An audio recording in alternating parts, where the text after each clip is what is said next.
All right. So I was 6 years old, and this is like my first experience with medicine.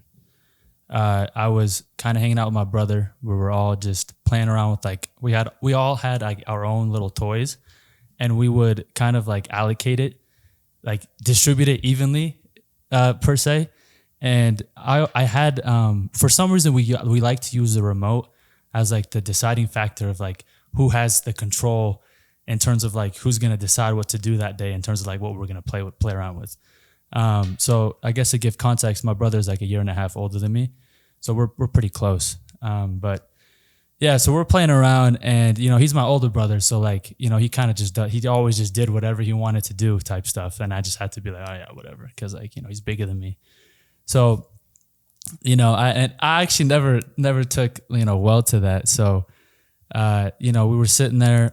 He had his toys, I had mine, and he like went to the kitchen to get a snack or something, and I was like, I'm gonna go over there and take that remote because why not? I want the remote. So I walked over there, I grabbed the remote, and he came and I hit it. He came back and he's like, "Where's the remote?" I was like, "I don't know, I don't have it." So basically, and it got to a point where he ended up finding it. I got so mad, I grabbed the nearest like thing that I had near me. It was like this like very compact magnifying glass, right? And I'm like 6 years old. I'm 6 years old. I grabbed this compact magnifying glass, took it, and I chucked it at him. And I didn't anticipate, like, I was 6. I didn't really know what was going to happen. It hit him right in like the temple, like the corner of his temple. And he just started like gushing out blood. Like he was like, I was sitting there. I was like, this is my first experience with anything like this. And, in that moment, I learned one big thing. I was like, we have the capacity to hurt people like on a daily basis. And I was like, that is scary. But the most beautiful part about this is that, so my mom was at work, my dad was at home. He comes running in because he hears me like screaming. I'm like, what? Like I'm scared. I'm like, I've never seen blood like this before. He comes running in. He looks at me. He looks at him, and usually I'm the one hurt. And he's like, what the heck happened? What? Like my brother's like blood's gushing down his face. He takes us. He takes us to my mom's clinic. So my mom was an OBGYN, so not really adept at in this area, but took him to that clinic. And this is in Pakistan per se, just to give a little context. So they kind of do medicine in all realms. So took us there, and I got to watch my mom stitch up my brother because he had this crazy gash off on the side of his head. So yeah, that was the two important lessons that I learned. We have the capacity to hurt people, but more importantly, we also have the capacity to heal people. And that was like one of the most driving factors for me, just choosing the field of medicine. So, yeah, welcome back to Season Discourse. This is Sajjad, and we're here with Nate, the co-host. This is episode 3. And we have 2 guests joining us, 2 MS1s, first-year medical students at the School of Medicine. You guys can decide if you guys want to state where you go. It's up to you guys. So yeah, go ahead. Let's do introductions. We'll start with Ashley. I'm Ashley. I am an MS1 at the University of Utah. And yeah, it's a pleasure to be on the podcast. Thanks for having me. I'm Hailey Lawrence. I'm an MS1 too at the University of Utah with Ash. Awesome. Yeah. So it sounds like you guys have known each other before med school. So this is great. You guys and you guys obviously in the same class for now. So like you guys have a pretty good acquaintance of each other. So that's awesome. Yeah. So man, first off, how's it going? How's MS1, man? Everybody who's pre-meds, who's not in medical school, behind the scenes, they don't know what's going on, how hard it is. They hear about it. They hear about the hype. They hear about the rumors. How's it going right now? Honestly, I love it. I've loved every second of it. I think it's not as bad as some people make it out to be, personally.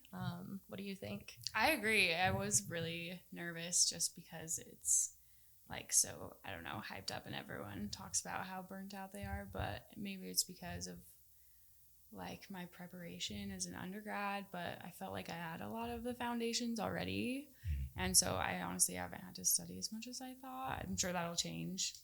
I'm sure. But I mean, it sounds like a genius. But no, but it's also really nice having like structure again in my life, and it's really organized, and like they tell me exactly what I need to do and when, and what exactly is required and what isn't, and that's nice. I feel like I just don't really have.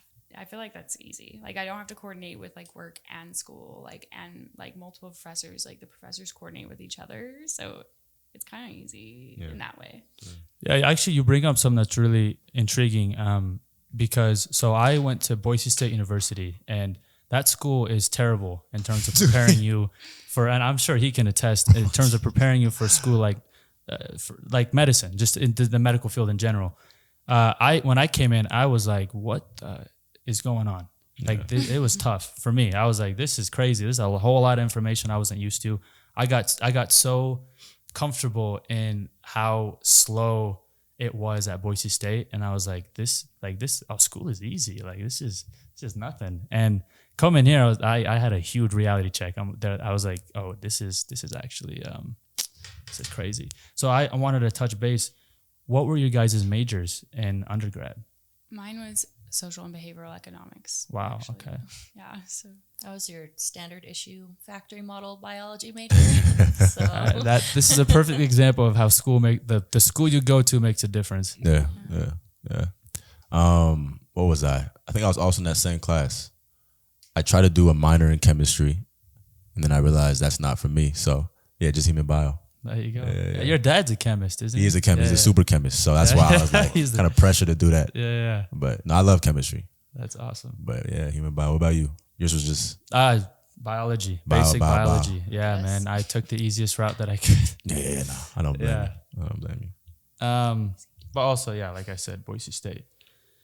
Okay, so is there a question that you had? Because I got many. Yeah. So I mean, it's interesting because when you meet someone, you just don't know them. You know what I mean? That's obvious. And there's so many levels and layers to a human being. You feel what I'm saying? So what I'm curious about, and just for our audience, is what inspired you guys to become your present self. And by that, I mean who you are today, where you are today, and what you are. Like your persona, your characteristics, and your values that you hold dear to yourself. I know it's kind of deep, but like what brought you guys to this point right now that made you who you are? You know what I mean? Anyone of y'all can answer that. fuck. I just dig. Also, you avoid turning when you're talking. Just Yeah. Yeah, don't do what I do. Just talking to the mic, guys. My fault. There's Edit that out. a lot of things. I don't know how in depth I could go. I mean, I have lived kind of a long life, so is Ash. We're the same age, I think. And are you asking this like in regards to our multidimensionality or in regards to medicine? Multidimensionality. I think I always wanted to be a multidimensional person. Which weirdly, like I liked when people couldn't predict me. Although sometimes I also get bummed out, actually, if I'm being honest.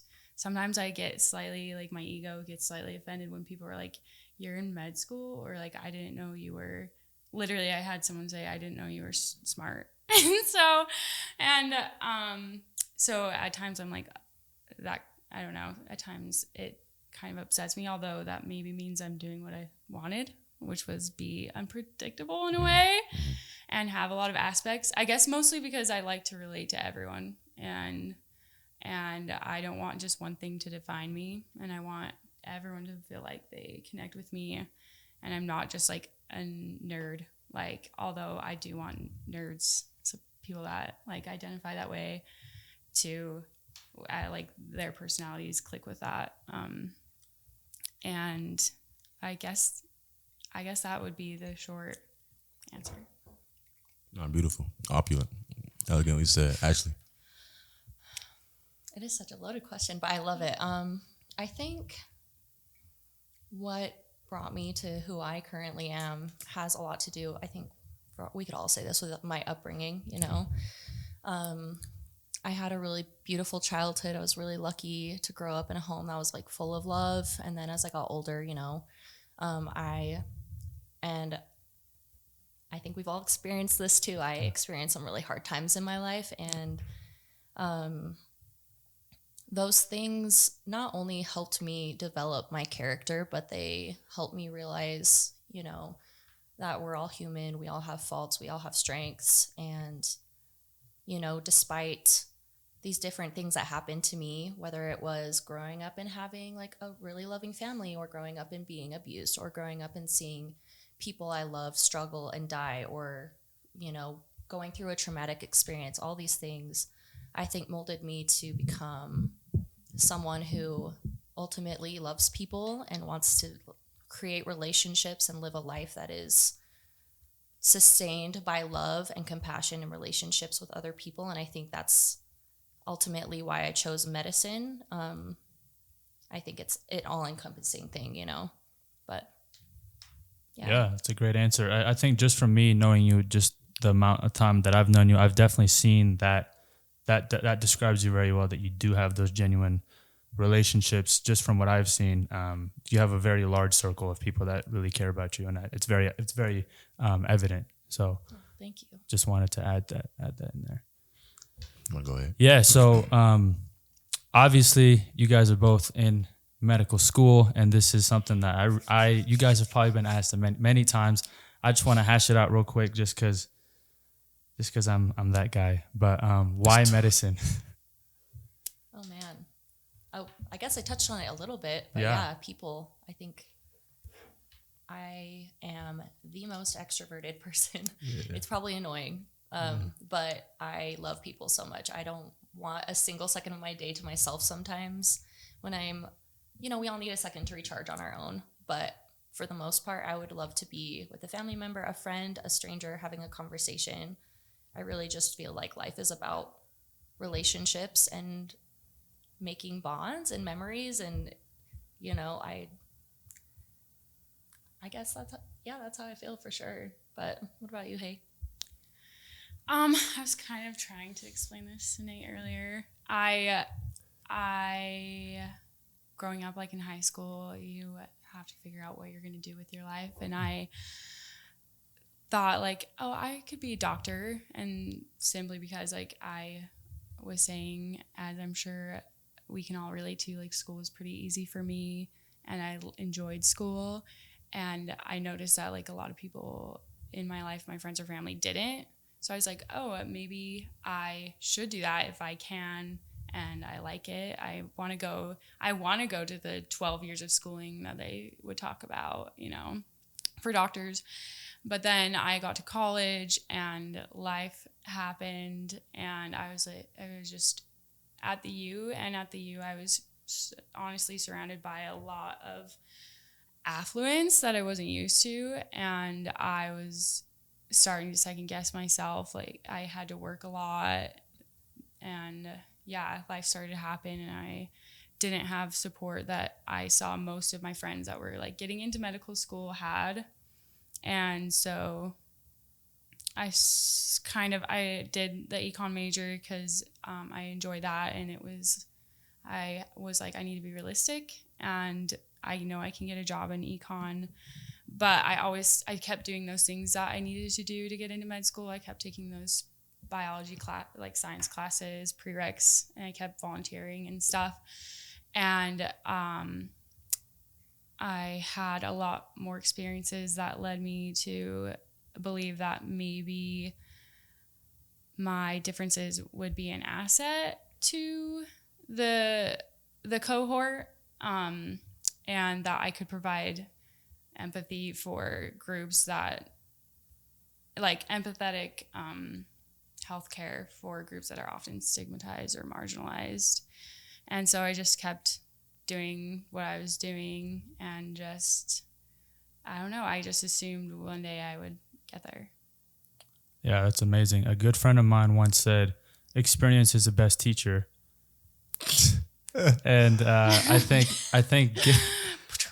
given given what you just said, that's actually a very perfect way to explain that, because it's very hard for someone to explain something unless they've actually been through it, or actually give insight on something unless they've been through it. So I think, definitely you're a very wonderful asset, I think, to your class. And just given what we're hearing from your experiences, they can, I think, glean a lot from that. But just to clarify, I had to like force myself to think those things. Like it was really hard for me to feel like I could like compare, and I just had to, I don't know, or other people around me telling me that it was important, even though at times like I didn't actually feel like medical schools value that. I mean, honestly, I think that they should. And maybe if the schools didn't value that, I knew future patients would. You took the best approach. You stayed true to yourself because there is this checklist ideology that comes to med school. And, it's I think it's detrimental to just people's well-being, just going towards this field and just kind of progressing through it as well. I think you took a very good approach regarding that. No, I completely agree. I like how you brought up the checkbox mentality. As a pre-med or whatever you're doing in undergrad, whether you graduate or not, there's things that you have to fulfill, those requirements before you get into medical school. And I think those things, if you think you just want to be a cookie cutter, representation of a med student, then you'll just fill those out as a checkbox. Okay, I got this many hours, I got this done, I got this. But like what truly drives you to who you are, right? Your passions and becoming and learning more about yourself internally is when you go past those requirements. So instead of meeting those requirements, you go past them. Don't meet them. Yeah, that was an important point you brought up, SJ. Yeah, absolutely. I think there's a lot of things just going towards the field of medicine that you're not really taught. It's more so like, oh, I just have to do this, this, and this. And I believe that the individuals that take a little bit of time to kind of experience a little bit of life before going in have actually a different, I'm not saying they have a better mindset. I'm saying they have a different mindset going in just because they've been through those things. I'm not saying that people that just go straight through don't have that, because they definitely do. And those people are actually some of the smartest people I've ever met in my life, because to go completely through like that is just, you're very driven individuals that, really know exactly what they're going towards. So yeah, I like to highlight this idea that like, taking time to experience life actually does a lot in terms of like what you can gain out of medicine and what others can gain out of you just being a part of that cohort. So I really enjoy what you brought up, Hailey, in regards to like the strength and your shortcomings, like within your journey, within your story. And just to tie it into with what Sajal was saying, like I think it's really important to really be able to take what you have, been hindered by or impeded by, and use that to connect to someone else. And that's just to tie into what you said. You love connecting with people. Like that's like bonding and whatnot. That's, I think it's innate, right? Within every human being. And it's, I think, our purpose, like as a group, as a species. So I think that's very important. I love that you brought that up. Yeah. There's something that I always like to think about in terms of like what drives people towards medicine. And it always comes down to like these three tiers. It's like respect and prestige, money and fame or wealth or whatever it is. And then honestly, sometimes a lot of it is also parental pressure. So for me, I fit all three. Right. I'll just be honest about it. Like I was all three, and like those were the driving factors in terms of like why medicine, or like not why medicine, but why it was even put into my head in the first place. And then also just the fact that my mom was also an OBGYN. But when she moved out here, she couldn't practice unless she went back to med school type thing. So for me, it was just like this kind of like this drive to do it just because my mom couldn't do it. And I told her like I wanted to do it. Also accompanying those three things. Do you guys think that you guys fall under those similar, initial drivers of like power, respect, money, parental pressure? I would say so, to an extent. Like I grew up, my family, I have a Japanese side of my family, and that culture could be, not to talk crap, if you will, but the culture can itself be a little bit materialistic, at least from my point of view. My family always valued like careers and money and possessions, and I didn't really see it as a negative thing. I just knew that growing up, I thought I would make my family more proud if I did something that they saw was honorable and respectful, whether that be an engineer or a doctor or a lawyer or something. And I think that's definitely a driving force. You want to make your family proud. You want your parents to be proud, your grandparents to be proud. And money, everyone wants to be comfortable. I think that's definitely a factor too. I grew up in Rose Park, which it's a really low-income neighborhood. It's a very like medically underserved neighborhood. We didn't grow up with a ton of resources in that regard. So I think wanting to have these things and have a better life growing up that maybe I have and provide that for other family members is a factor too. But I wouldn't say that was what made me stick it out, because getting here has been such a hard thing, and it has caused, so many wonderful things to happen, but at the same time, so much stress, so much pain, sleepless nights, everything you can think of. And I think ultimately what makes you stay in medicine, and if you're driven by money and power, fine. I'm not going to judge you for that, but I think a lot of people who actually stay and love the career and end up doing it until they physically can't anymore are the people that did it for a reason that doesn't have anything to do with any of those three things, at least from what I've seen. I think people just love people and medicine and taking care of others, and it's fulfilling, but yeah. No, I totally agree with that. No one could stick it out if they didn't have other reasons and other things driving them. But for me, I wouldn't say, I guess I fell into like the money category, but just in terms that I knew I would get a job and I knew I'd always have a job. Neither of my parents went to college. I was the first person in my family to graduate from college.